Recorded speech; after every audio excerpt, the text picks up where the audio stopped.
First of all, let me just say thank you, Seattle. Thank you so much to the Citizens Truth Alliance and the 9/11 Visibility Project and everybody else who contributed, who endorsed. I've heard Seattle Thunder mentioned as an endorser.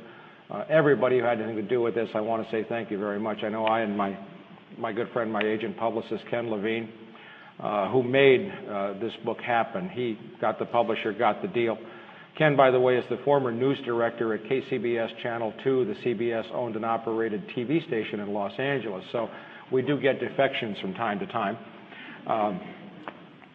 But there's a lot of great people that have put a lot of work into this tonight.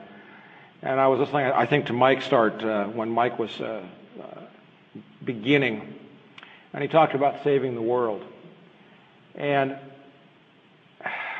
since November the 2nd, we all know what happened on November the 2nd. What has become clear to me, especially, how many people have read the essay on my site called Snap Out of It that had to do with, okay, that's most of you. I would hope that a lot of you, for those of you who have read Crossing the Rubicon or are reading it, or for those of you who are subscribers to From the Wilderness, what I'm going to show you tonight will mean a lot more to you than to the people who are new to this. That doesn't mean that the people who are new to this aren't going to walk away needing a stiff drink, a joint, or a Valium. You know, or whatever makes you feel better. But we will have a lot to talk about. But for me, the issue is no longer about saving the world. The world doesn't want to be saved. Get it? I'm here to save you.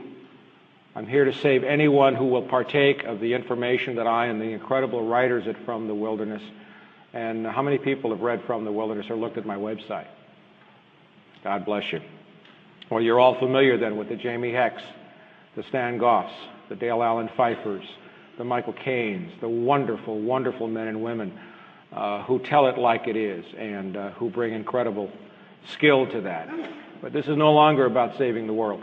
This is no longer about having a lefty, progressive, feel-good party and rally and where we can clap and cheer and throw some money at something and go home and think we've done something.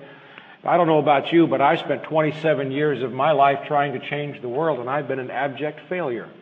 How well have you done? Okay?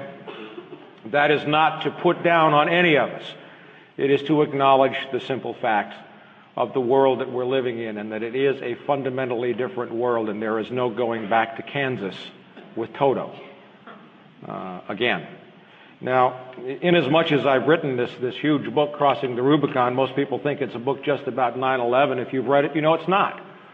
It goes way back before the beginning of 9/11 and lays foundations, and it goes well after 9/11, because what I have tried to construct for you is a map, a landscape, a political, economic, energy landscape of the world in which we live, so that you can help, so that you can use that. If you read it and use it and study it and incorporate new data into that map to ascertain and divine and map out the terrain upon which you stand. Because the world's about to change in a big way. If we're to look at 9/11, 9/11's like an elephant that's already run over us, and it's moving away. Now more than 3 years old, 3.5 years old.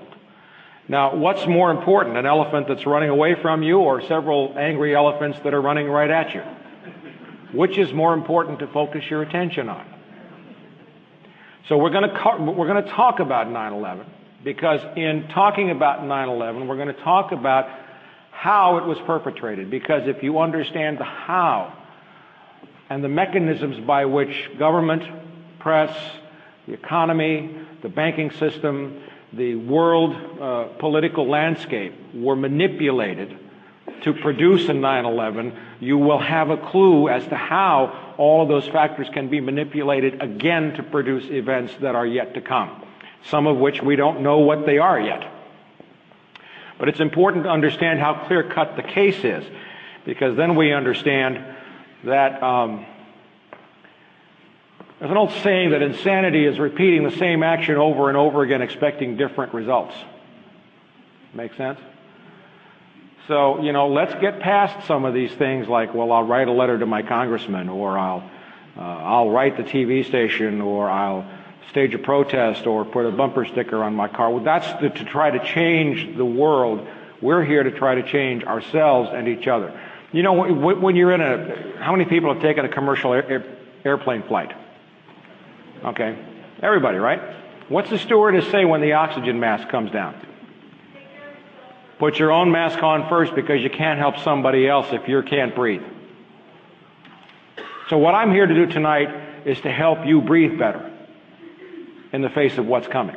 Then you can help somebody else, and it will probably be your neighbor, people close to you, physically close to you.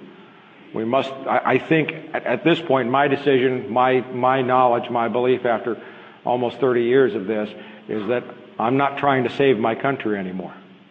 My country doesn't exist anymore. But let's go over a little bit of Crossing the Rubicon. Michael Caine, who's a brilliant young writer, he's 28 years old, 29 years old, in New York City. Wonderful guy. He's really into hip-hop, and he kind of came along to From the Wilderness, and he confronted some generals at the last hearing of the 9/11 Truth Commission. Because Crossing the Rubicon, 600 pages, he said, maybe I can condense this case that Rupert makes against Vice President Cheney down to just some bullet points. And he did. He did a very good job of it. And we'll have this up on the website here in a couple of days. By the way, whenever I do a presentation, I was up till 11 o'clock last night making the fresh slides for this with the freshest possible information. So there's very little here that's canned. This is like up-to-the-minute news. Crossing the Rubicon. In any homicide investigation, and not only did I work narcotics as an investigator with LAPD, I also worked homicide for a short period of time on loan, and I went through their training. In order to establish a murder conviction or a homicide conviction, you have to establish means, motive, and opportunity. 3 elements of the crime. Any lawyers in the room tonight? You're brave. I actually saw 2 or 3 hands go up. There's another one up there. Lawyers coming out of the closet. Sounds like a Jackson Browne song. Okay. Means. Dick Cheney and the Secret Service. Right up here. Dick Cheney was the acting commander-in-chief on 9/11, calling the shots via the Secret Service. George Bush was reading about pet goats. George Bush was out of the loop. Where did Cheney go? He was rushed right down to the PEOC, the bunker underneath the White House, Presidential Emergency Operations Center, where the Secret Service we have established in Crossing the Rubicon, completely redundant command, control, and communication system with actually better technology in some cases, and we're about to break some major stories showing and proving that my speculation that Vice President Cheney was using modified PROMIS software to override the FAA systems, we're about to break a huge story on that. So the Secret Service has the legal authority to take supreme command over all agencies in the U.S. in times of a national emergency on U.S. soil, even the Air Force. Every agency is subordinate to the Secret Service in what are called national special security events. You can look it up on the web. Secret Service has the highest technological communication systems of any agency, as it should.